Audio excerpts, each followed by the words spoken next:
नमस्कार विद्यार्थियों, आप सभी का हार्दिक स्वागत एवं अभिनंदन। आज विद्यार्थियों रीट लेवल प्रथम और लेवल द्वितीय में बाल विकास एवं शिक्षा शास्त्र से जुड़ा हुआ एक बहुत ही महत्वपूर्ण टॉपिक लेकर आए हैं और उस पर हम चर्चा करेंगे। आज का हमारा जो टॉपिक रहेगा वो है बाल विकास एवं शिक्षा शास्त्र का जीन पियाजे का संज्ञानात्मक विकास का सिद्धांत। तो आज हम जीन पियाजे का जो संज्ञानात्मक विकास का सिद्धांत है उस सिद्धांत के बारे में विस्तृत से चर्चा करेंगे। विद्यार्थियों, आज की जो क्लास हमारी रहेगी वो बहुत ही महत्वपूर्ण रहेगी परीक्षा के दृष्टिकोण से। और जीन पियाजे जो बाल विकास एवं शिक्षा शास्त्र से रिलेटेड 30 प्रश्न पूछे जाते हैं लेवल 1 और लेवल 2, तो उसमें आप मान के चलो कि अपना योगदान 10% का रखता है। अर्थात जीन पियाजे अकेला ही 10% का वेटेज रखता है। तो इसलिए आज की जो क्लास है इसके क्लास को आप बहुत ही अच्छी तरीके से, बहुत ही गहराई के साथ इस क्लास का अध्ययन कीजिएगा। निश्चित रूप से यहां से 3 से 4 प्रश्न पूछे जाने हैं। आज की जो क्लास जीन पियाजे की रहेगी संज्ञानात्मक विकास के सिद्धांत की, 3 से 4 प्रश्न रहेंगे परीक्षा में, प्रोबेबली 3 से 4 प्रश्न। और बहुत ही अच्छा और बहुत ही बढ़िया टॉपिक है। आनंद के साथ इसका अध्ययन कीजिए और इसको सुनिएगा आप। आज की क्लास हम शुरू करते हैं। जीन पियाजे का संज्ञानात्मक विकास का सिद्धांत। तो सबसे पहली बात जो आती है, जीन पियाजे कहाँ के निवासी थे। पहली बात जो है, जीन पियाजे कहाँ के निवासी थे। तो जीन पियाजे जो थे वो स्विट्जरलैंड के निवासी थे। कहाँ के निवासी थे? स्विट्जरलैंड के निवासी थे जीन पियाजे। दूसरी बात आती है संज्ञानात्मक विकास का संबंध। संज्ञानात्मक विकास का संबंध विकास के किस आयाम से है? तो संज्ञानात्मक विकास का जो संबंध है वो विकास के मानसिक आयाम से, अर्थात संज्ञानात्मक विकास कहें इसको या मानसिक विकास कहें, दोनों ही अपने आप में पर्याय हैं। 2 बातें हो गई। तीसरी बात, संज्ञानात्मक विकास का जो सिद्धांत है वो सिद्धांत जीन पियाजे के द्वारा स्वयं अपने ही बच्चों पर किया गया एक प्रयोग था। अर्थात जीन पियाजे की 3 संतान थी, उन तीनों संतानों का जन्म से लगाकर किशोरावस्था तक क्रमबद्ध तरीके से उसके द्वारा बहुत ही गहराई के साथ क्षण प्रतिक्षण की जो मानसिक विकास में जो भी परिवर्तन या जो भी विशेषता उसको दिखाई दी, जन्म से लगाकर किशोरावस्था तक, उन सभी का समग्र लेखा जोखा उसके द्वारा रखा गया। और इस तरीके से अपने बहुत ही लंबे समय तक के अनुभव के आधार पर उसने फिर संज्ञानात्मक विकास के सिद्धांत का प्रतिपादन किया।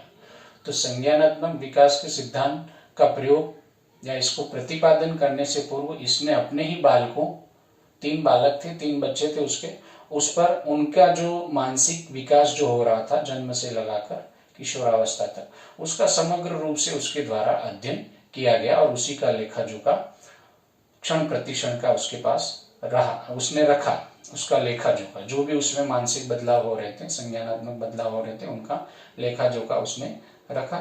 उसके बाद उसने लगभग संज्ञानात्मक विकास कहें या मानसिक विकास कहें, इससे रिलेटेड लगभग उसने 400 पुस्तकें एवं शोध पत्र प्रकाशित करवाए। उसने लगभग 400 पुस्तकें और शोध पत्र उसके द्वारा जारी किए गए।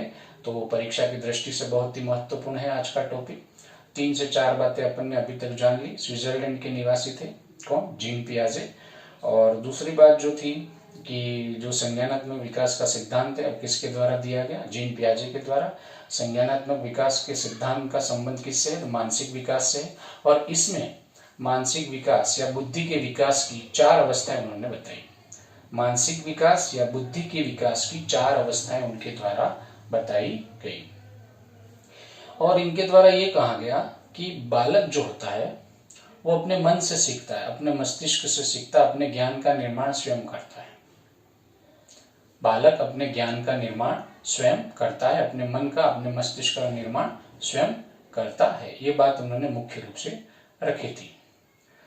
अब अपन इसकी अवस्थाओं के बारे में चर्चा करते हैं। तो पहली जो अवस्था इन्होंने बताई, निवासी,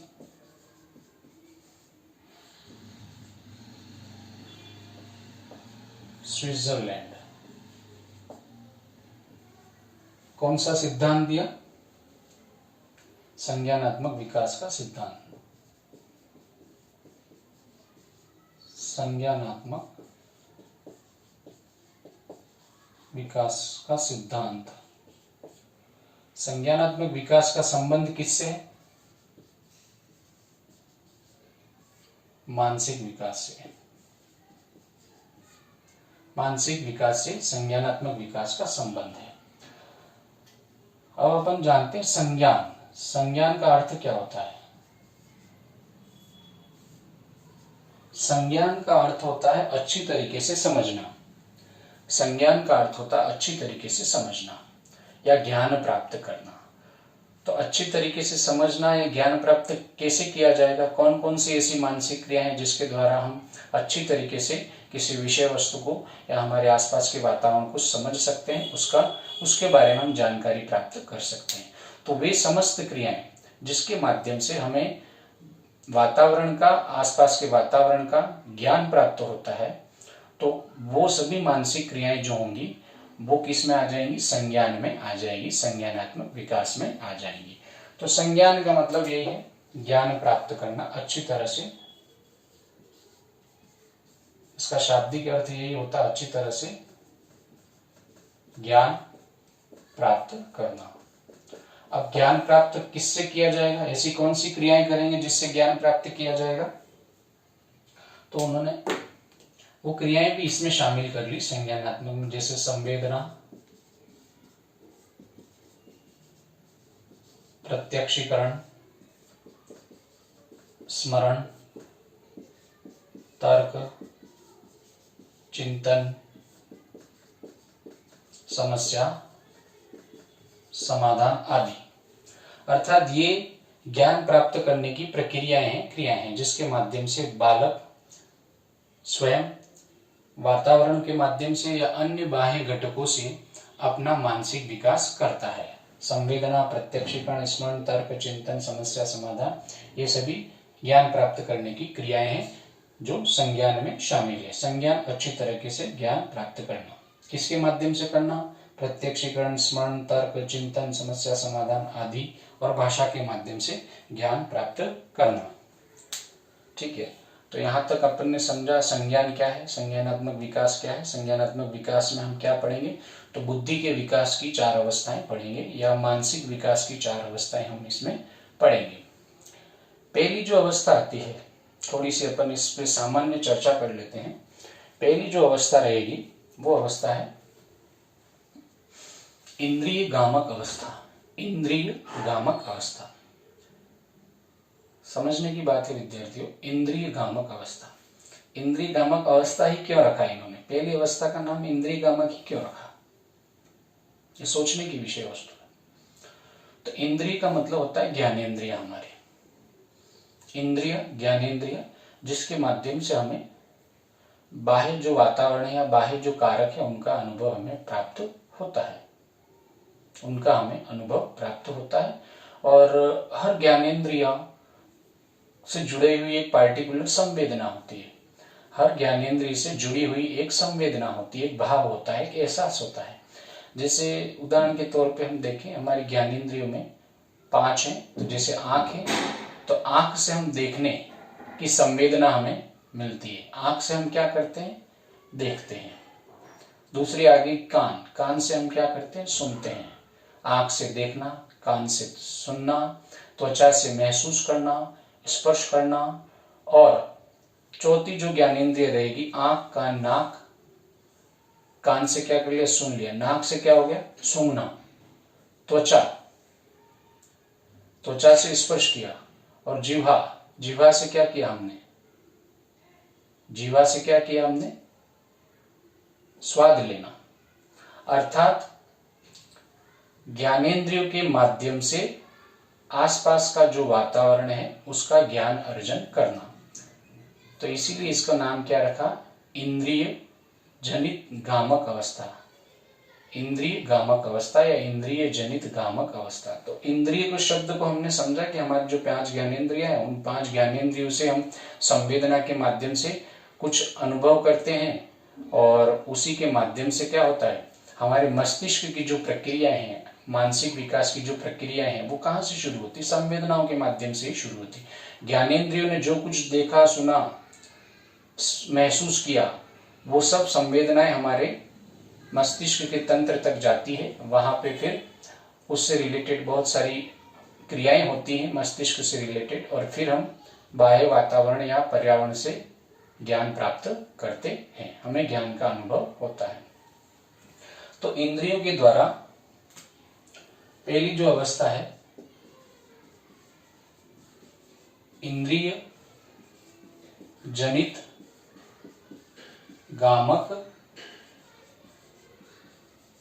अवस्था, इंद्रिय जनित गामक अवस्था या इंद्रिय गामक अवस्था। इंद्रिय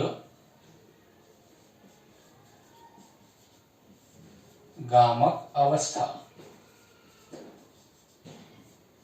अंग्रेजी में इसको कहेंगे sensory motor stage. Sensory motor stage.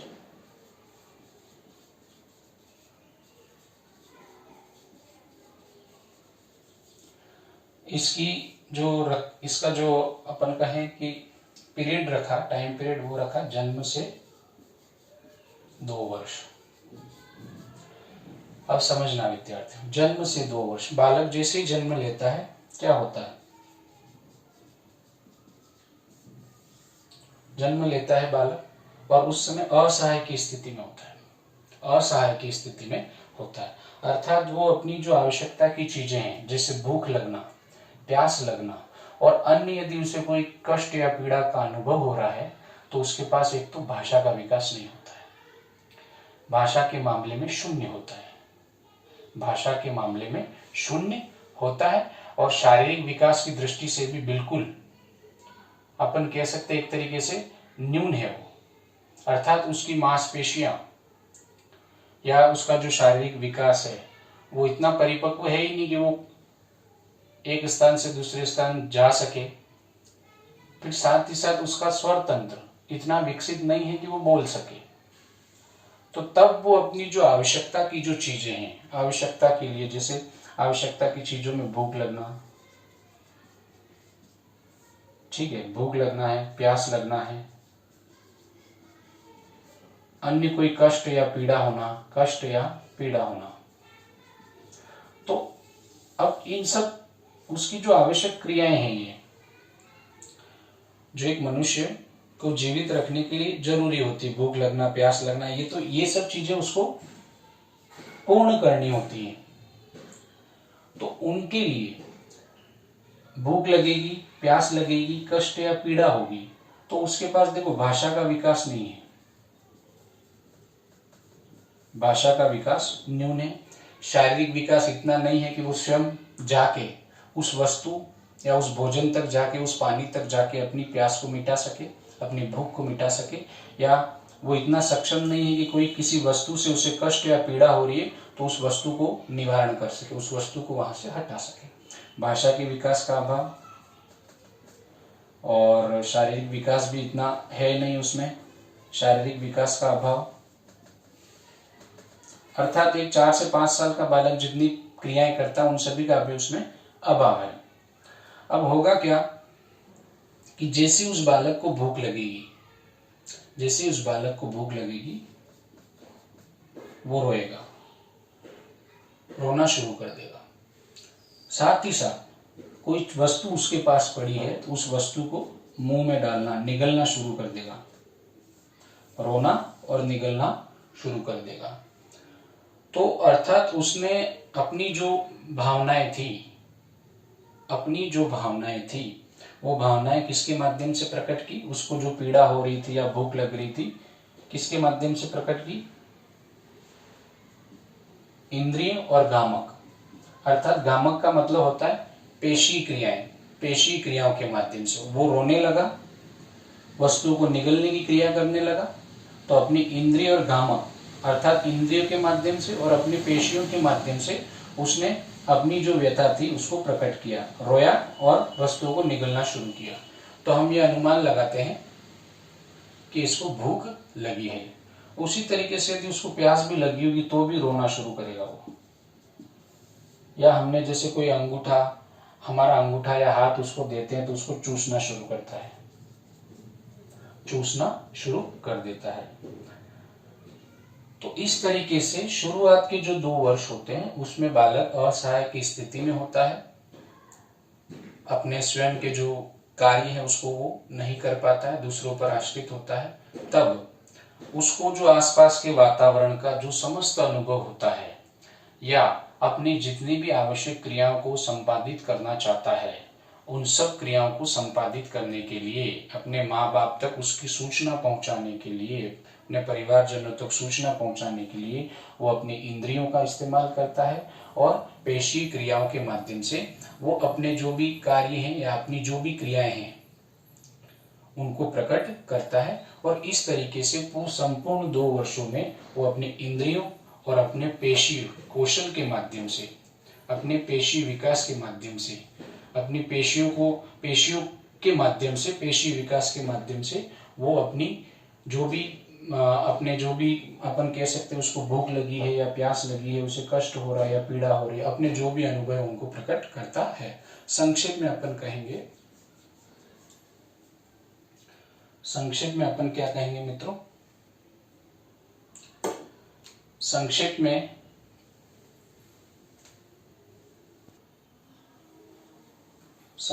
अपन कहेंगे कि वो 2 वर्ष में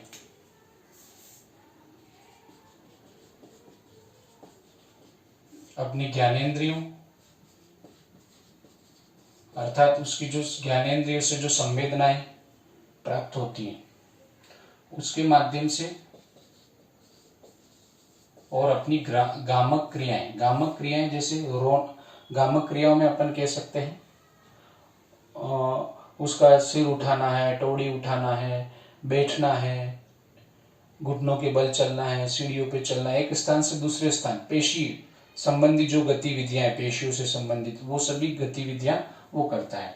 तो अपने ज्ञानेंद्रिय और गामक क्रियाओं, तो ज्ञानेंद्रिय संवेदनाओं से जैसे अपन कह सकते हैं सुनना,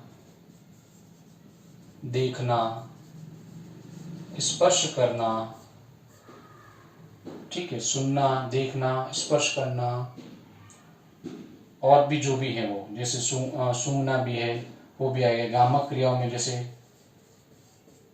पकड़ना है और एक अपन सहज प्रतिक्रिया उसमें होती है जैसे चूसना है ना, पकड़ना है, निगलना है, ये गामक क्रियाओं से जुड़े हुए। जैसे और भी जैसे गामक क्रियाओं में, और गामक क्रिया तो अपन नहीं कहेंगे किंतु शरीर द्वारा जो प्रकट की जा रही है उसके बॉडी द्वारा जो प्रकट किया जा रहा है उसकी उम्र के अनुसार, जैसे रोना, ठीक है। तो ये सभी जो क्रियाएं हैं इन क्रियाओं के माध्यम से अर्थात संवेदनाओं से प्राप्त अनुभव, संवेदनाओं व गामक क्रियाओं से प्राप्त अनुभव से वह संसार अर्थात अपना परिवार, संसार जो बाहरी वातावरण है, संसार के प्रति अपनी समझ विकसित करता है, ठीक है। इस तरीके से उसमें अपने जो कह सकते हैं अपन संज्ञानात्मक या मानसिक विकास 2 वर्ष में होता है। जैसे जैसे बड़ा होगा फिर वो ध्वनि का अनुकरण भी करना सीख जाता है। ध्वनि का अनुकरण करते हुए भी वो कुछ न कुछ सीखता रहता है, अर्थात अपनी गामक क्रियाओं से और अपनी संवेदनाओं से या अपनी ज्ञानेंद्रियों जैसे संवेदना, सुनना, देखना, स्पर्श करना, इनसे और चलना, उठना, लड़खड़ाते हुए चलना, बैठना, ये जितनी भी जो गामक क्रियाएं और ज्ञानेंद्रिय संबंधित जो संवेदना है, इन दोनों को मिलाते हुए वो 2 वर्ष में कुछ न कुछ सीखता है।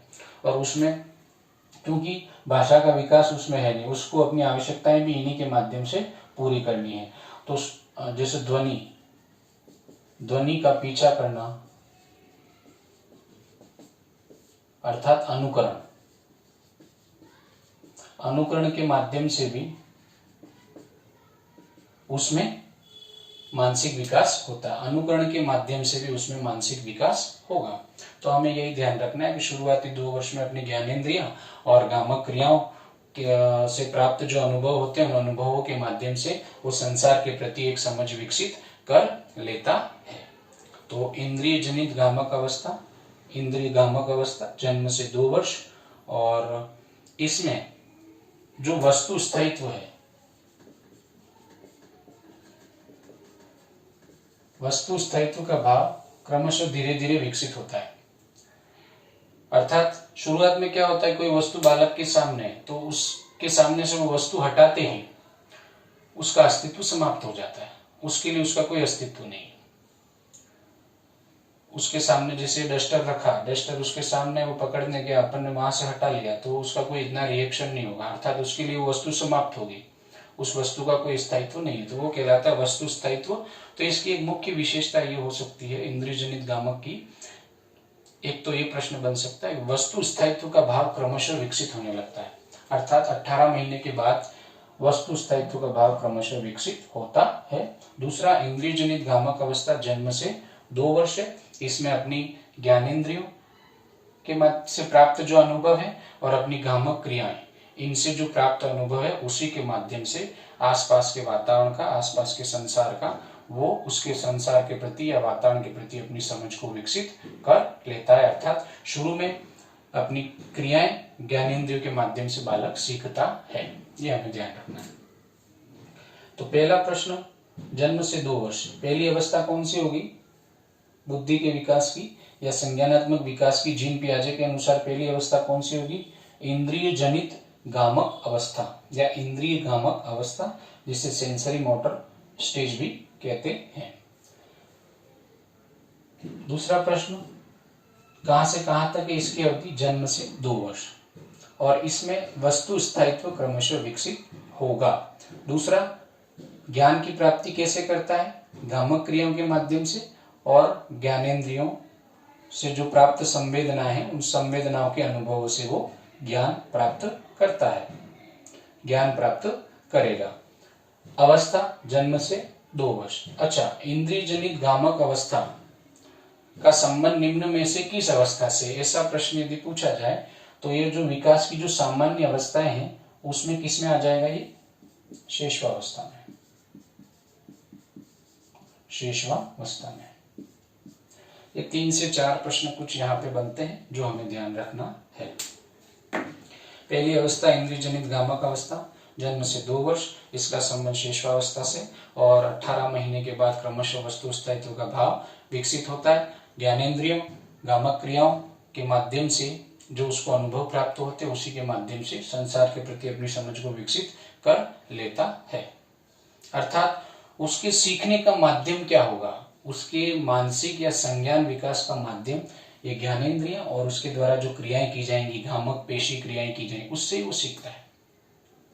जैसे कोई मोमबत्ती जल रही है, आग जल रही है या कोई मोमबत्ती जल रही है या माचिस की तीली अपन जलाते हैं तो फट से उसको पकड़ लेता है। अब पकड़ने के बाद उसको तुरंत स्पर्श हुआ त्वचा के माध्यम से, और उसको क्या महसूस हुआ?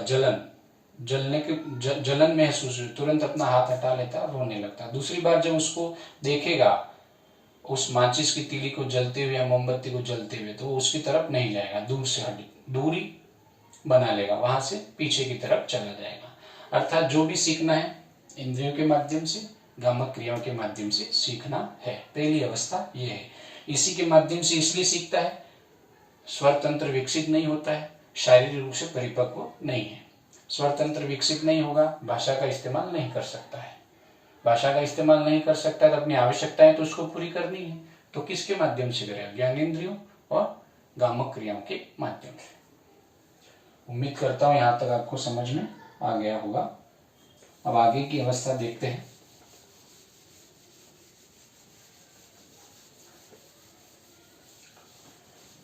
तीन से चार प्रश्न। पहली अवस्था कौन सी है? इंद्रिय जनित गामक अवस्था। इसकी अवधि क्या है? जन्म से 2 वर्ष। इसका संबंध कौन सी अवस्था से? शेषवावस्था से है। और वस्तु स्थायित्व क्रमशः, वस्तु स्थायित्व का भाव क्रमशः इस अवस्था से विकसित होता है, किंतु संपूर्ण वस्तु स्थायित्व जो है वो किस अवस्था में आएगा, किस अवस्था की विशेषता में आएगा? इसके बाद वाली जो अवस्था अपन देखेंगे उसमें आएगा वो। पहली अवस्था होगी इंद्रिय जनित गामक अवस्था। इंद्रिय जनित गामक अवस्था।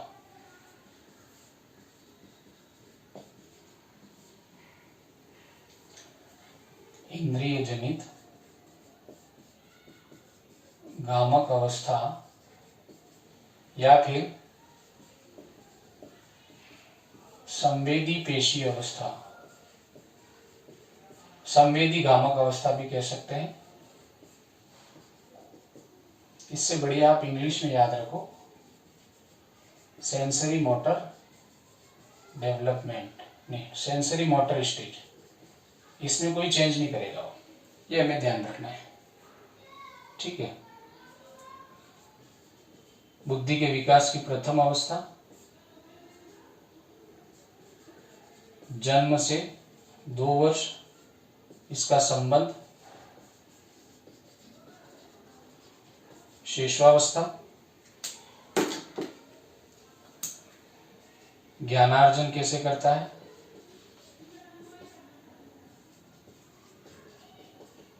इंद्रियों व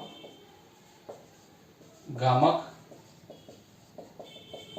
क्रियाओं के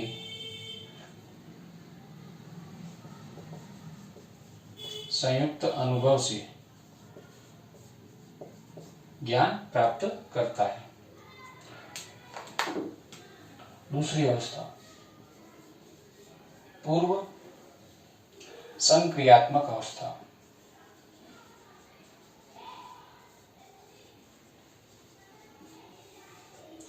पूर्व संक्रियात्मक अवस्था, pre operational stage, pre operational stage.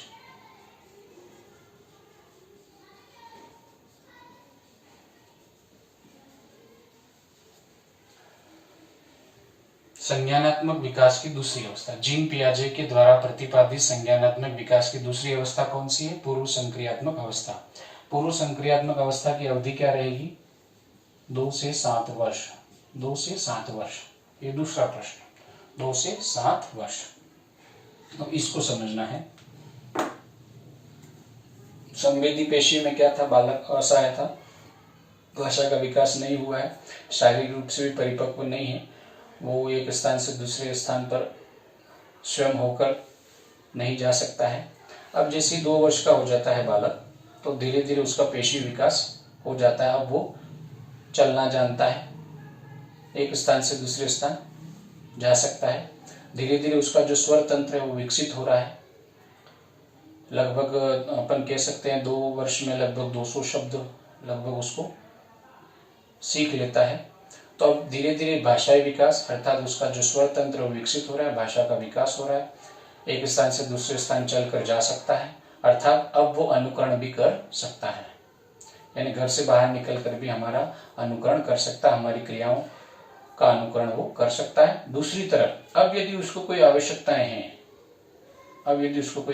हैं, तो वो भाषा के माध्यम से बोलकर प्रकट भी कर सकता है। इस अवस्था में वो आ गया 2 से 7 वर्ष में। अब 2 से 7 वर्ष में जैसे ही आता है तो स्वाभाविक है विद्यार्थियों, अब वो चलना सीख गया है, तो उसमें जिज्ञासा है, बार बार घर से बाहर निकलना, एक स्थान से दूसरे स्थान जाना, चलते रहना, साथ ही साथ भाषा का विकास भी हो गया, तो बोलते रहता है, बोलते रहना यही काम है। इसीलिए 2 से 7 वर्ष की अवस्था को चैटर बॉक्स स्टेज भी कहा गया, बक्की अवस्था भी कहा गया।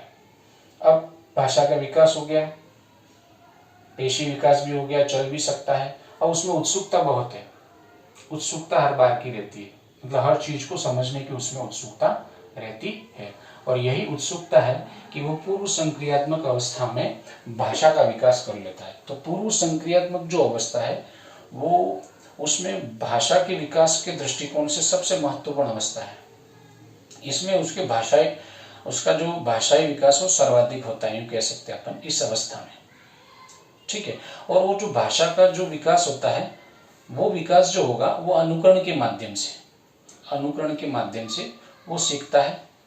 और साथ ही साथ घर में जो बड़े बुजुर्ग हैं या उसके जो बड़े भाई बहन हैं, उनके द्वारा जो भी क्रियाएं की जाएंगी, जैसे अखबार पढ़ना है या कोई अन्य क्रियाएं हैं, तो वो भी वैसे क्रियाएं करने लग जाता है। और जो लड़कियां हैं तो माँ के द्वारा रोटी बनाना है, खाना बनाने का काम जो किया जाता है, तो उन क्रियाओं को वो भी दोहराने का कार्य करते हैं। साथ ही साथ घर में जितने भी जो लोग हैं, उनके द्वारा जो भी बोला जाता है, उनको बहुत ही गहराई के साथ सुनता है और फिर उस वस्तु और उस शब्द में एक संप्रत्यय का निर्माण करता है। यानी जो वस्तु और उस शब्द अर्थात संकेत और चिन्ह के माध्यम से सीखना, प्रतीकात्मक विचारों का विकास इसमें होता है। अर्थात इसमें कॉन्सेप्ट संप्रत्ययों का निर्माण बालक करना सीखेगा। संप्रत्ययों का निर्माण कैसे होगा? चिन्हों के माध्यम से चिन्ह और सूचक, साइन और इंडिकेशन जो रहेंगे, संकेत जो रहेंगे, सिंबल और साइन के माध्यम से वो सीखता है। सिंबल व साइन, प्रतीक और चिन्ह। ठीक है। यह अवस्था जो है प्रतीकात्मक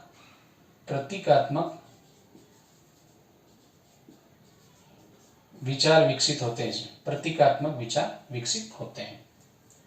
इसी को फिर दो भागों में बांटा है, प्री कॉन्सेप्चुअल और इनिशिएटिव थॉट, अंतर्बोध और पूर्व संप्रत्यात्मक अवस्था। तो पूर्व संप्रत्यात्मक अवस्था वही है कि उसी में भाषा संबंधी विकास उसका होता है। संक्षेप में अपन समझे कि भाषा का जो सर्वाधिक विकास होगा, पहला प्रश्न, भाषा का सर्वाधिक विकास पूर्व संक्रियात्मक अवस्था में होता है। और भाषाई विकास किसके माध्यम से होता है? प्रतीक और चिन्हों के माध्यम से। प्रतीक और चिन्हों के माध्यम से भाषा को सीखता है। अर्थात हर वस्तु और उसका जो शब्द है, वस्तु और वस्तु से जुड़े हुए जो शब्द हैं जो इस्तेमाल किया जाता है, उनके मध्य वो संबंध स्थापित करता है। जैसे माँ शब्द है, उसके सामने माँ शब्द लेते ही माँ शब्द की जो मानसिक प्रतिमा वो उसके अंदर बन जाती है, वो सूचक उसमें बन जाता है। उसी तरीके से वस्तुएं हैं, कोई जैसे गाय है, अपन कोई फूल शब्द का इस्तेमाल कर रहे हैं, गाय शब्द का इस्तेमाल कर रहे हैं, वस्तु को देखकर बार बार उन चीजों का इस्तेमाल करते हैं, उन शब्दों का इस्तेमाल करते हैं, तो फिर उनको वो जोड़ देता है। जैसे चाकू है, अब चाकू दिखाया उसको और अपन ने कहा चाकू, तो वो फिर चाकू और पार्टिकुलर चाकू जो वस्तु है और ये शब्द है, इन दोनों में क्या करेगा? संबंध स्थापित कर लेता और संप्रत्ययों का निर्माण करता जाता है। ठीक है। दूसरा होता है इसमें, इसी को कहते हैं पूर्व संप्रत्यात्मक अवस्था। तो पूर्व संप्रत्यात्मक अवस्था में क्या होगा? प्रतीकों और चिन्हों के माध्यम से संप्रत्ययों का निर्माण बालक के द्वारा किया जाता है। और इस संपूर्ण अवस्था में, पूर्व संक्रियात्मक में 2 से 7 वर्ष में संपूर्ण अवस्था में भाषाई विकास सर्वाधिक होता है। भाषाई विकास सर्वाधिक होता है। ठीक है। अब ये भाषाई विकास किसके माध्यम से? प्रतीक और चिन्हों के माध्यम से भी होता है। और भी इसके लिए जो विधियां जैसे हैं, एक तो अनुकरण और खेल, इनके माध्यम से वो इन शब्दों को, इन चिन्हों को सीखता जाता है अनुकरण के माध्यम से। तो ये जो है, इसको अपन 2 भागों में बांट सकते हैं, पूर्व संप्रत्यात्मक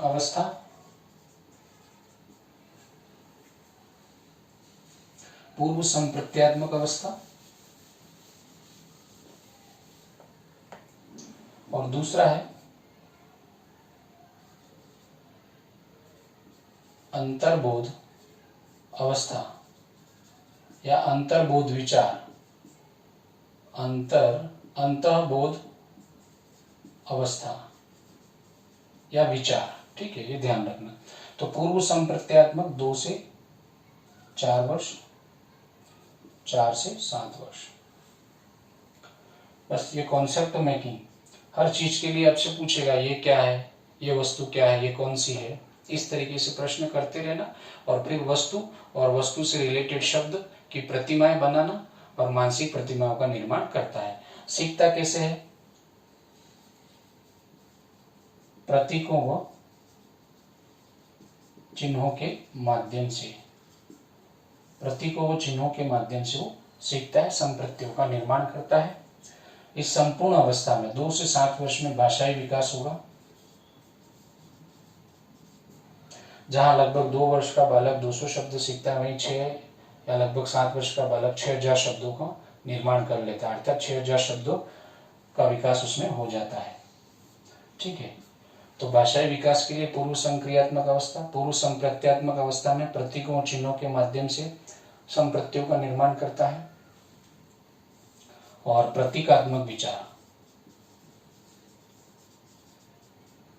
अर्थात अब क्या है, जो वस्तु भौतिक रूप से उपलब्ध नहीं है, भौतिक रूप से विद्यमान नहीं है, उनकी भी मानसिक प्रतिमाओं का निर्माण वो कर सकता है, उन वस्तुओं की मानसिक प्रतिमाओं का निर्माण वो कर सकता है। अर्थात 2 से 7 वर्ष, 2 से 7 वर्ष, 7वें वर्ष में आने तक वो बालक जो है, जो वस्तु भौतिक रूप में उपलब्ध नहीं है, उनकी मानसिक प्रतिमाओं का निर्माण या उनकी मानसिक प्रतिमाओं का निरूपण भी वो कर सकता है। जैसे किसी व्यक्ति, पेड़ या अन्य कोई वस्तु है, उन वस्तुओं को चित्रों में निरूपित कर सकता है, वो संकेतों में निरूपित कर सकता है। व्यक्ति, पेड़, वस्तु, कोई भी चित्र जो उसने देखा उसको संकेतों में निरूपित कर सकता है। साथ ही साथ इन संकेतों को देखकर उस वस्तु के बारे में बता भी सकता है कि ये गाय है, ये कुत्ता है, ये बेल है। फिर उनका एक दूसरे से शब्द और शब्द से चित्र, प्रतिमाओं का निर्माण वो करना सीख जाता है। तो कुल मिला के संप्रत्यों का निर्माण, भाषा का विकास इसी में होता है। भाषा का विकास या संप्रत्यों का निर्माण प्रतीकों और चिन्हों के माध्यम से सर्वाधिक होता है, ये हमें ध्यान रखना है। अब क्या है, दूसरा जो आता है इसमें अंतर्बोध। अंतर्बोध अवस्था जो है, 4 से 7 वर्ष की अवस्था जो है, उसको अंतर्बोध अवस्था कहते हैं। तो इसमें क्या होगा कि उसके द्वारा जो प्रश्न किए जाते हैं, तो उन प्रश्नों को या हमारे द्वारा जो जवाब दिया जाता है, उस जवाब पर बिना कोई तर्क किए उसको स्वीकार कर लेना। उसके द्वारा कोई प्रश्न किया गया या हमारे द्वारा जो जवाब दिया गया, उस प्रश्न का जो जवाब दिया जाता है, जो उत्तर दिया जाता है, उसको बिना कोई तर्क किए उसको स्वीकार कर लेना, ये अवस्था है अंतर्बोध अवस्था। अंतर्बोध अवस्था इसको कहेंगे कि बिना कोई तर्क किए किसी वस्तु या स्थिति या घटना पर बिना कोई तर्क किए उसको जैसा है वैसा स्वीकार कर लेना, जैसा हमने बताया उसके रूप में स्वीकार कर लेना, यह है अंतर्बोध अवस्था। इसमें तर्क का अभाव होता है, क्रमबद्ध तर्क का अभाव इसमें होता है। तार्किक विवेचन, तर्कना इसमें नहीं होती। अंतर्बोध अवस्था में तर्कना नहीं होती। प्रश्न किए जाते हैं, जिज्ञासावश हम जो जवाब देते हैं उसको मान लेता है, उस पर कोई तर्क उसके द्वारा नहीं किया जाता है। तो अंतर्बोध अवस्था जो है 4 से 7 वर्ष है और पूर्व संप्रत्यात्मक अवस्था है 2 से 4 वर्ष की अवस्था है। इंट्यूटिव थॉट, ये आप शब्द ध्यान रखें, अंतर्बोध विचार। बाकी यहाँ पे तो शब्द बदल सकता है, इंग्लिश में रहेगा इंट्यूटिव थॉट, ये हमें ध्यान रखना है। तो सर्वाधिक भाषाई विकास पूर्व संक्रियात्मक अवस्था में। पूर्व संक्रियात्मक अवस्था की अवधि 2 से 7 वर्ष। इसको कितने भागों में बांटा है? 2 भागों में, पूर्व संप्रत्यात्मक और अंतर्बोध अवस्था। पूर्व संप्रत्यात्मक अवस्था 2 से 4 वर्ष, अंतर्बोध अवस्था 4 से 7 वर्ष। और इसमें संप्रत्यों, चिन्हों मतलब प्रतीकों और चिन्हों के माध्यम से संप्रत्यों का निर्माण किया जाता है। प्रतीकात्मक विचार, प्रतीकात्मक विचारों की अभिव्यक्ति है। उसके बाद जो भी भौतिक वस्तु बालक के सामने नहीं है उनको मानसिक रूप से निरूपित कर सकता है, अर्थात उसकी इमेज, उसकी प्रतिमा अपने मन मस्तिष्क में बना सकता है और उनका रेखीय चित्रण भी वो कर सकता है। यह हमें समझना है यहाँ तक। अब इसी में कुछ बातें आती हैं विद्यार्थियों। पूर्व संक्रियात्मक अवस्था, यहाँ से प्रश्न बनते हैं और पूछे भी गए कई बार। यहाँ पे 2 से 3 बातें हमें ध्यान रखनी है। अहम केंद्रवाद, पहला है अहम केंद्रवाद, इसको समझ लेते हैं पहले अपन। अहम केंद्रवाद क्या होता है, ये इसी अवस्था की विशेषताओं में चलेगा। अहम केंद्रवाद का मतलब होता है बालक का किसी वस्तु, व्यक्ति या कोई घटना है उसको केवल अपने दृष्टिकोण से देखना, किसी अन्य के दृष्टिकोण के महत्व को नहीं समझना, अर्थात संसार को केवल अपने दृष्टिकोण से देखना, दूसरों के दृष्टिकोणों को महत्व नहीं देना या दूसरे के दृष्टिकोण के महत्व को समझ नहीं पाना, केवल अपने अनुसार किसी घटना, किसी वस्तु या अपने आसपास का जो वातावरण है उसको केवल अपने अनुसार, अपने दृष्टिकोण के अनुसार देखना, किसी अन्य के दृष्टिकोण को वो समझता नहीं, किसी अन्य के दृष्टिकोण को नहीं समझना। अहम केंद्रवाद अर्थात हर बात वो सोचेगा किसी घटना या वस्तु के बारे में या आसपास के पर्यावरण के बारे में, तो अपने आप को अहम मानेगा, अपने आप को बीच में मानता हुआ, अपने आप को सेंटर मानता हुआ ही वो किसी एक पक्ष के बारे में ही सोचता है, मतलब अपनी तरफ से ही सोचता है, अपने दृष्टिकोण को महत्व देगा, दूसरों के दृष्टिकोण के महत्व को समझने की कोशिश भी नहीं करता है। यही कहलाता है अहम केंद्रवाद। अर्थात मैं चलता हूं तो पेड़ पौधे चलते हैं, मैं चलता हूं तो सूर्य उगता है या सूर्य चलता है, ये पेड़ पौधे, चांद तारे, ये सूरज, ये सब मेरे लिए हैं। मेरे जो माता पिता हैं वो भी केवल मेरे लिए ही है, मेरे जो माता पिता हैं वो भी मेरे लिए ही हैं। अर्थात आसपास का जो भी भौतिक स्वरूप है वो केवल मेरे लिए है, और वो जो मैं जैसे कह रहा हूं या मैं जैसे चलाता हूं वैसे ही वो चलते हैं। अर्थात मेरे माँ बाप केवल मेरे लिए है, ये सूरज मेरे लिए है, ये चांद तारे मेरे लिए है, आसपास के पेड़ पौधे, आसपास का जो वातावरण है वो भी सब मेरे लिए है। केवल अपने को महत्व देना। आपको आ गया होगा समझ में। अहम केंद्रवाद यही है, अपने आप को केंद्र में मानते हुए सोचना, किसी अन्य के दृष्टिकोण को महत्व नहीं देना।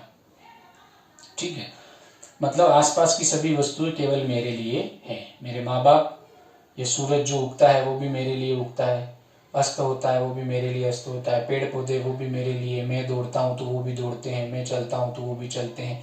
इस तरीके की उसके मन में एक धारणा होती है, केवल अपना दृष्टिकोण, दूसरे के दृष्टिकोण से किसी वस्तु, व्यक्ति, घटना को नहीं समझना अहम केंद्रवाद कहलाता है। ये इसके उदाहरण है, ये इसके उदाहरण है, ये हमें जानना है, ये हमें समझना है। अहम केंद्रवाद क्या है, मैंने आपको बहुत ही अच्छी तरीके से इसको समझा दिया।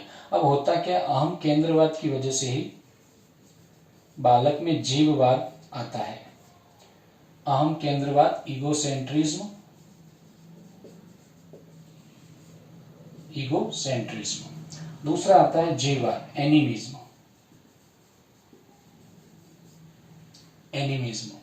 अब ये जो जीववाद है, ये जो जीववाद पनपता है उसमें, वो भी अहम केंद्रवाद की वजह से ही पनपता है। अर्थात अब वो चिंतन का, उसका जो चिंतन का जो माध्यम होता है ना, तो सजीव और निर्जीव दोनों, मतलब सजीव के साथ साथ निर्जीव को भी वो सजीव मानता है। अर्थात आसपास की जितनी निर्जीव वस्तुएं हैं ना, उनको भी वो सजीव मानता है। जैसे पंखा चल रहा है तो वो सजीव है उसके लिए, पंखा चल रहा है तो वो उसके लिए सजीव है। ठीक है, मतलब निर्जीव वस्तुओं को भी सजीव मानते हुए चिंतन करना, निर्जीव वस्तुओं को भी सजीव मानते हुए चिंतन करना। जैसे पंखा चल रहा है तो उस पंखे के चलने को उसने क्या बना दिया, सजीव बना दिया, कि ये तो मेरी तरह सजीव है, मैं चलता हूं तो ये भी चलता है। उसी तरीके से उदाहरण से और समझते हैं अपन। जैसे कोई बच्चा सड़क पे दौड़ रहा है, सड़क पे दौड़ते दौड़ते उसको चोट आ गई, सड़क पे दौड़ते दौड़ते उसे, या सड़क पर फिसल गया और उसे चोट आ गई, तो उसको यदि पूछा जाएगा कि तुझे किसने मारा या तुझे चोट कैसे लगी, तो वो क्या कहेगा, मुझे सड़क ने चोट पहुंचाई, मुझे सड़क ने चोट पहुंचाई। घर में यदि कहीं दौड़ रहा है और किसी दरवाजे से, घर में किसी दरवाजे से टकरा जाता है और उसको लग जाती है, तो रोते रोते वो अपन, जब उससे पूछा जाता है तो वो क्या कहेगा, क्या हुआ तो मुझे दरवाजे ने मारा, मुझे दरवाजे ने चोट पहुंचाई। और जब हम उसके सामने उस दरवाजे को थोड़ा डांट देते हैं या उसी को कहें कि भाई तू इस दरवाजे को थप्पड़ मार दे, तो थप्पड़ मारता है। क्यों मारता है? क्योंकि वो उस दरवाजे को सजीव मान रहा है और फिर उसको थोड़ी सी खुशी होती है। उधर सड़क पर फिसल गया तो उस सड़क ने चोट पहुंचाई, ऐसा कह रहा है, क्योंकि वो सड़क को क्या मान रहा है? सजीव मान रहा है। तो यही कहलाता है जीववाद, निर्जीव वस्तुओं में भी जीव की कल्पना करना। और ये किसके कारण आती है? अहम केंद्रवाद के कारण। अहम केंद्रवाद अर्थात संसार के प्रति, किसी वस्तु, स्थिति, घटना के प्रति केवल अपने दृष्टिकोण को महत्व देना, अपने दृष्टिकोण से सोचना, दूसरों के दृष्टिकोण को महत्व नहीं देना या दूसरे के दृष्टिकोण को नजरअंदाज कर देना। अर्थात मेरे माँ बाप केवल मेरे लिए, सूरज, चांद, तारे, सितारे सब मेरे लिए हैं, आसपास का पूरा पर्यावरण मेरे लिए है, ये बात उसमें होती है। ये कहलाता है अहम केंद्रवाद। अहम केंद्रवाद, जीववाद। तीसरा आता है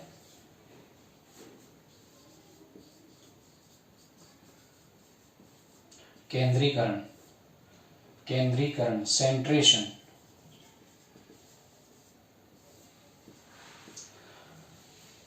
मतलब इसमें क्या होगा?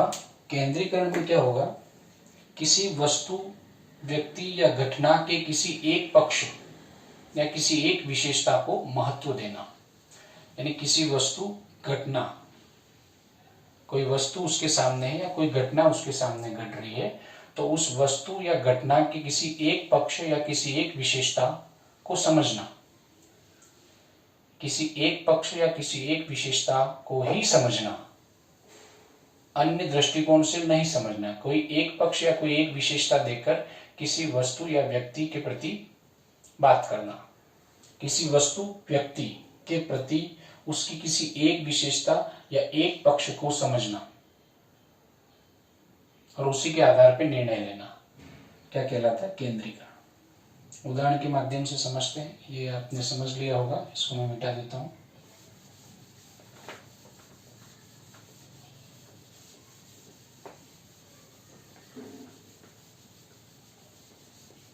ये जैसे केंद्रीकरण,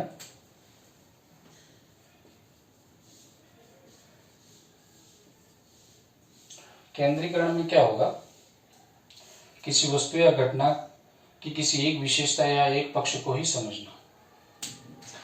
जैसे हमने 250 ml दूध लिया, ठीक है, हमारे सामने 2 गिलास हैं। एक गिलास चौड़ा कम है किंतु लंबाई में ज्यादा है, लंबा ज्यादा है। एक गिलास लंबा कम है किंतु चौड़ा है, ठीक है। इन दोनों में हमने समान दूध भरा।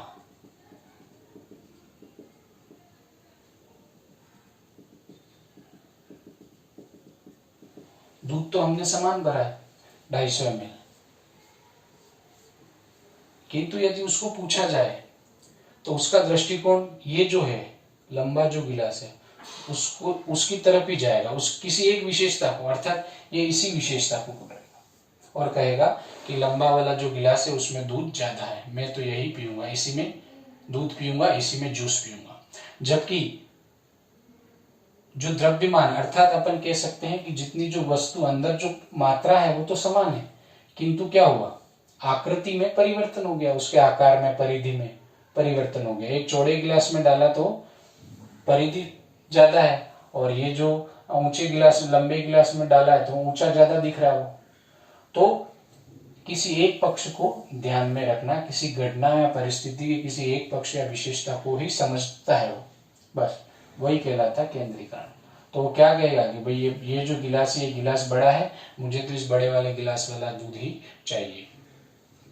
अब इसी दूध को आप यदि चौड़े वाले में डाल दोगे तो वो नहीं लेगा, वो कहेगा ये तो कम है, मैं इसमें नहीं पीऊंगा। तो यही कहलाता है केंद्रीकरण।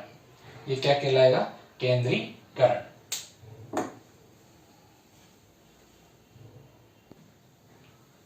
हाँ, तो इस तरीके से विद्यार्थियों ये कुछ इसकी विशेषताएं थी। पूर्व संक्रियात्मक अवस्था की मुख्य जैसे विशेषताएं आपको ध्यान रखनी। अहम केंद्रवाद, जीवात केंद्रीकरण। ये एक तरीके से अपन विशेषता नहीं कह सकते, इस अवस्था की विशेषता, ये उसमें कमियां हैं। पर ये कमियां कौन सी अवस्था से जुड़ी हुई है? पूर्व संक्रियात्मक अवस्था से जुड़ी हुई है। यहीं से प्रश्न बनता है, अहम केंद्रवाद क्या है, जीववाद क्या है, केंद्रीकरण क्या है। ये मैंने आपको उदाहरण के माध्यम से बिल्कुल समझाया है, और हो सके तो मैं डिस्क्रिप्शन में पीडीएफ के माध्यम से भी आपको इसका जो मतलब इसके जो नोट्स है वो मैं अवेलेबल करवाऊंगा, हो सके तो। अहम केंद्रवाद ईगोसेंट्रिज्म, जीववाद एनिमिज्म, और केंद्रीकरण किसी घटना या जो वस्तु की किसी एक विशेषता या एक पक्ष को ही ध्यान में रखता है, वो अन्य पक्षों को नकार देता है। तो अपन ने उदाहरण के माध्यम से देखा कि एक लंबा गिलास लिया और एक चौड़ा गिलास, दोनों में समान मात्रा में जूस कहीं या दूध कहीं डाला, तो वो इस लंबे गिलास वाले को वरीयता देता है। तो पूर्व संक्रियात्मक अवस्था में जो प्रश्न बनेंगे, 3 प्रश्न तो यही हो गए, अहम केंद्रवाद, जीववाद, केंद्रीकरण, 3 प्रश्न ये हो गए। फिर पूर्व संक्रियात्मक अवस्था कहां से कहां तक? 2 से 7 वर्ष तक, ठीक है। फिर प्रश्न बनता है पूर्व संक्रियात्मक अवस्था विकास की कौन सी अवस्था है? जीन पियाजे के संज्ञानात्मक विकास की जो अवस्था है, पूर्व संक्रियात्मक अवस्था, मानव विकास की कौन सी अवस्था है? तो पूर्व संक्रियात्मक अवस्था मानव विकास की पूर्व बाल्यावस्था। मानव विकास की कौन सी है? पूर्व बाल्यावस्था से संबंधित है, पूर्व बाल्या से संबंधित अवस्था है। फिर इसको कितने भागों में अपन ने बांटा था? 2 भागों में बांटा अपन ने, कि एक तो पूर्व संप्रत्यात्मक और दूसरा अंतर्बोध इंट्यूटिव। ये 2 से 4, ये 4 से 7। इसमें संप्रत्ययों का विकास होता है, प्रतीकों चिन्हों के माध्यम से भाषा का विकास, संप्रत्ययों का विकास, प्रतीकात्मक विचार में प्रगति होती है उसके, ठीक है। भाषाई विकास इसी अवस्था में होगा, पूर्व संक्रियात्मक अवस्था में भाषाई विकास होगा। अंतर्बोध 4 से 7 वर्ष है। इसमें बालक को प्रश्न तो करता है, जिज्ञासावश प्रश्न करता है, चिंतन करता है, किंतु वो चिंतन जो होता है उस तर्क रहित होता है। उसको अपन ने जो जवाब दिया उसको वैसा ही मान लेता है। जो जैसा जवाब हम उसके द्वारा कोई प्रश्न पूछा जाता है, तो जो जवाब उसके द्वारा अपने द्वारा जो जवाब दिया जाता है उसको वो वैसा ही मान लेता है, बिना कोई तर्क किए। क्रमबद्ध तर्क का अभाव होता है इस अवस्था में, ये हमें ध्यान रखना है। दूसरा, इसमें और भी अपन जैसे इस पूर्व संक्रियात्मक जो अवस्था है 2 से 7 वर्ष की, उसमें एक और विशेषता अपन जोड़ सकते हैं कि इसमें पलटावी गुण का अभाव होता है। पलटावी गुण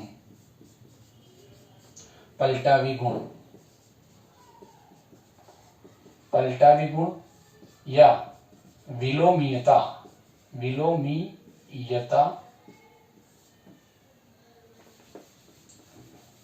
बहुत ही महत्वपूर्ण टॉपिक है, और पूरी कोशिश करूंगा कि मैं आपको ये अच्छे तरीके से समझा पाऊं। पलटावी गुण, विलोमीयता और प्रतिक्रमणीयता, तीनों चीजें एक ही है। इसको कहते हैं रिवर्सिबिलिटी, अर्थात जो वस्तु पूर्व में अपने सामने जिस अवस्था में थी, मन ही मन में उस वस्तु की पूर्व अवस्था के बारे में जानकारी रखना। जो वस्तु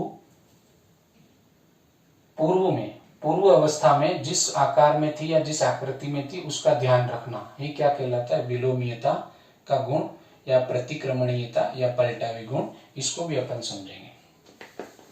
ये 3 चीजें तो है।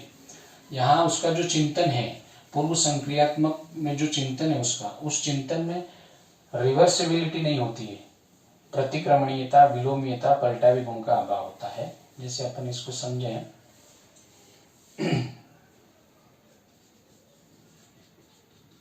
विद्यालय से नहीं, घर से विद्यालय कितना दूर है? 5 किलोमीटर दूर है। ये हमने उससे प्रश्न पूछा, घर से विद्यालय कितना दूर है? 5 किलोमीटर दूर है। तो विद्यालय से घर कितना दूर है ये पूछेंगे, वो जवाब नहीं दे पाएगा, ठीक है। बच्चा है, बालक है, उसको कहेंगे तेरी एक बहन है, तेरी एक बहन है, आपकी एक बहन है। अब उससे क्रॉस क्वेश्चन करेंगे, तो क्या आपके बहन के कोई भाई है? वो जवाब नहीं दे पाएगा, जवाब नहीं दे पाएगा। विलोमीयता या पलटावी गुण उसमें नहीं है। ठीक है, विलोमीयता या पलटावी गुण उसमें नहीं है। और अपन देखते हैं, समझते हैं, जैसे दो गीली मिट्टी की गेंदें ली, दो गीली मिट्टी की गेंदें ली, समान मात्रा है, मतलब अपन कह सकते हैं कि दोनों में 100-100 ग्राम मिट्टी होगी, तोलने पर दोनों का वजन कितना होता है, 100-100 ग्राम। ये दोनों अपन ने उसको पहले बताई, दोनों अपन ने उसको पहले बताई, तो पहले जैसे ही बताई अपन ने, तो उसको कहेंगे ये और ये, इन दोनों में कोई अंतर है क्या, दोनों बराबर है क्या, तो वो क्या कहेगा, हाँ। क्या कहेगा, हाँ। किंतु जैसे ही एक गेंद जो गीली मिट्टी की बनी है उसको हमने प्रेस करके और इसको थोड़ा सा लंबा कर दिया, उस मिट्टी को ऐसी आकृति में डाल दिया, ऐसे बना दिया, उस मिट्टी को थोड़ा सा प्रेस किया, इसको ऐसा बना दिया। अब हम इन दोनों को पूछेंगे, इन दोनों में से पूछेंगे कि इनमें से मतलब अपन इनमें से कौन सा बड़ा है या कौन सा भारी है, कौन सा बड़ा है या कौन सा भारी है, तो वो क्या कहेगा, ये बड़ा है या ये भारी है, ये बड़ा है या ये भारी है। हमने उस वस्तु की जो मात्रा है, वस्तु की जो मात्रा है, उस मात्रा में कोई परिवर्तन नहीं किया, किंतु उसकी आकृति में परिवर्तन कर दिया, उसके आकार में परिवर्तन कर दिया, या उसको टुकड़ों में बांट दिया, और फिर उससे पूछा जाता है, तो वो उसका जवाब नहीं दे पाता है। मतलब जहां से शुरू किया, यहां से शुरू करेंगे और यहां तक ले जाएंगे, पर यहां से जैसे अपन उससे प्रश्न पूछेंगे तो वो यहां नहीं जा पाएगा। ये कहलाता है पलटावी गुण या विलोमीयता का गुण। अब यहाँ पे उससे पूछा गया कि दोनों में से कौन सी गेंद बड़ी है, या किस गेंद में ज्यादा मिट्टी है, कौन सी गेंद भारी है, ऐसा प्रश्न यदि किया जाएगा तो स्वाभाविक है वो इसमें जाएगा, क्योंकि उसमें विलोमीयता का गुण नहीं है, विलोमीयता के गुण का अभाव है, ये हमें ध्यान रखना है।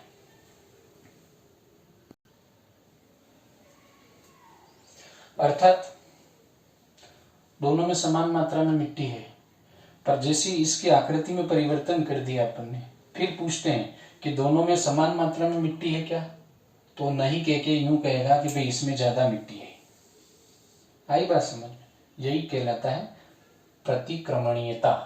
प्रतिक्रमणीयता का मतलब ये है कि ये गुण उसमें होना चाहिए था। यदि उसमें प्रतिक्रमणीयता का गुण होता तो एक जो मिट्टी का जो ढेला है, जो मिट्टी की गेंद बनाई है अपन ने, ठीक है, और दो मिट्टी की गेंदें बनाई समान मात्रा में, किंतु एक की आकृति में परिवर्तन करके इसको थोड़ा सा चपटा कर दिया, चौड़ा कर दिया, उसके बाद भी यदि हम उसको पूछते कि क्या अब इन दोनों में समान मात्रा में मिट्टी है, और उसका जवाब होता हाँ, तो अपन इसको कहते प्रतिक्रमणीयता का गुण, विलोमीयता का गुण, पलटावी गुण।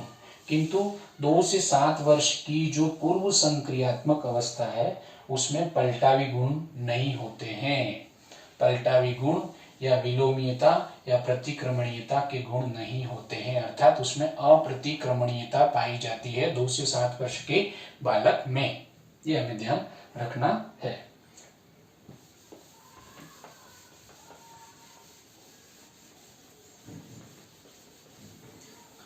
बहुत ही महत्वपूर्ण टॉपिक है विद्यार्थियों, फिर समझा रहा हूं मैं। अहम केंद्रवाद, जीववाद, केंद्रीकरण,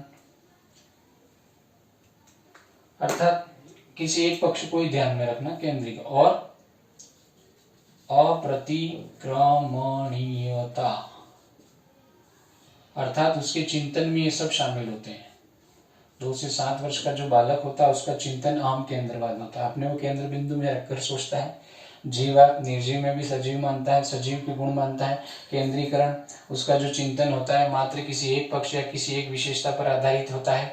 और अप्रतिक्रमणीयता, उसके चिंतन में पलटावी गुण, रिवर्सिबिलिटी, विलोमीयता के गुणों का अभाव होता है, अर्थात उसको संरक्षण के सिद्धांत का अभाव उसमें पाया जाता है। ये हमें ध्यान रखना है। ये 4 एक तरीके से विशेषता कहें तो भी, या इस अवस्था के चिंतन की कमियां कहें तो भी, समझना। पूर्व संक्रियात्मक अवस्था के चिंतन की जो कमियां हैं तो कमियों के रूप में भी इसको मान सकते हैं, या पूर्व संक्रियात्मक अवस्था की विशेषताएं उसके रूप में भी इसको हम कह सकते हैं। ये मुख्य रूप से 4 बातें इसमें ध्यान रखनी, चारों मैंने आपको बताई। दूसरी, पूर्व संप्रत्यात्मक 2 से 4, अंतर्बोध अवस्था 4 से 7, अर्थात अंतर्बोध अवस्था में उसका जो चिंतन होता है उस चिंतन में तर्क का अभाव होता है। उसको हम जो भी स्थिति बताएंगे, जो भी उसके सामने परिस्थिति रखी जाएगी, उसमें उसके संरक्षण के नियम का अभाव होता है, तर्क का अभाव होता है। एक उदाहरण से इसको और समझ लेते हैं। अंतर्बोध, वही बॉल वाला जो उदाहरण है वो अंतर्बोध में ही आ रहा है कि जैसे 2 समान छड़े रखे अपने 1-1 फीट की, बिल्कुल यूं समान रखी उसके सामने, फिर उससे पूछेंगे ये अ और ये ब, दोनों छड़ों में से कौन सी बड़ी है कौन सी छोटी है, तो वो क्या कहेगा, बोथ आर इक्वल, दोनों समान है। अब यही छड़ है, एक छड़ को आपने यूं रखा और एक छड़ को आपने यूं रखा टेढ़ा। अब यदि आपसे उससे पूछा जाए या आप इस तरीके से रखो, दोनों में से कौन सी बड़ी है, तो वो कहेगा ये बड़ी है या ये बड़ी है। चिंतन तो किया, पर वो चिंतन क्या है, तर्कपूर्ण नहीं है। उस चिंतन में प्रतिक्रमणीयता या अविलोमीयता, प्रतिक्रमणीयता या विलोमीयता या पलटावी गुण नहीं है।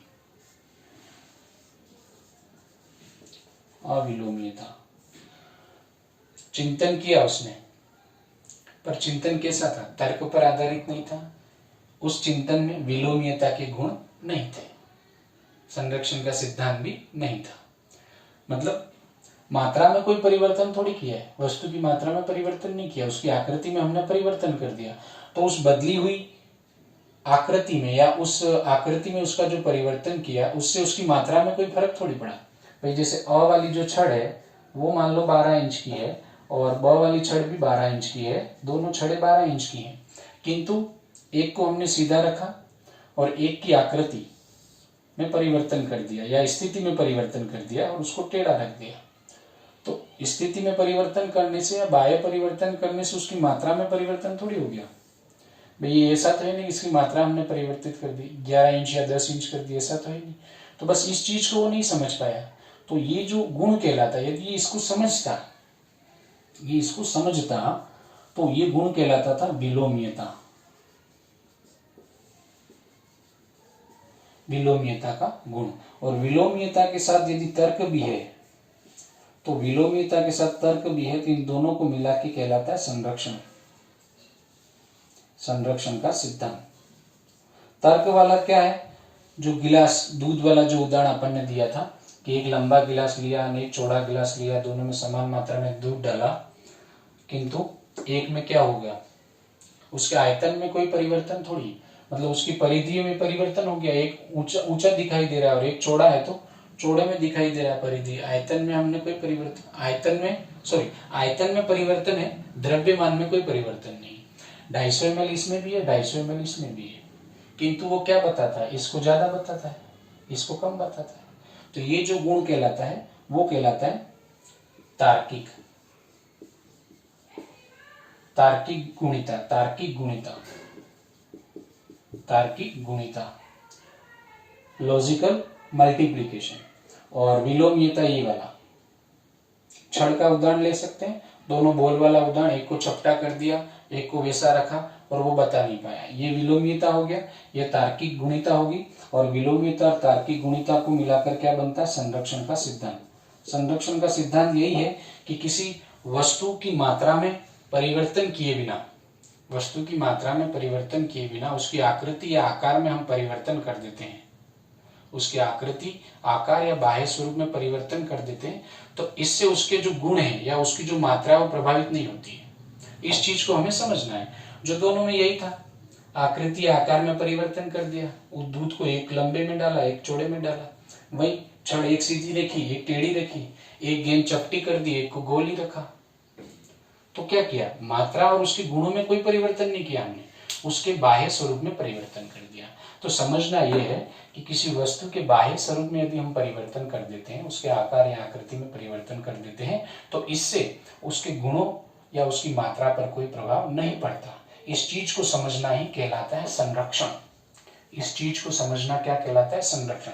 संख्या से रिलेटेड, भार से रिलेटेड ये संरक्षण का सिद्धांत लागू होता है, यह हमें ध्यान रखना है। और संरक्षण के सिद्धांत को कब समझ पाएगा बालक? जब उसमें विलोमीयता के गुण होंगे और उसमें तार्किक गुणिता होगी, तर्क शक्ति होगी और विलोमीयता का गुण होगा, तो संरक्षण के सिद्धांत को समझ जाएगा। तो पूर्व संक्रियात्मक में अहम केंद्रवाद पाया जाता है, जीववाद पाया जाता है, केंद्रीकरण की प्रवृत्ति पाई जाती है, अप्रतिक्रमणीयता या अविलोमीयता अर्थात विलोमीयता और पलटावी गुण का अभाव होता है उसके चिंतन में।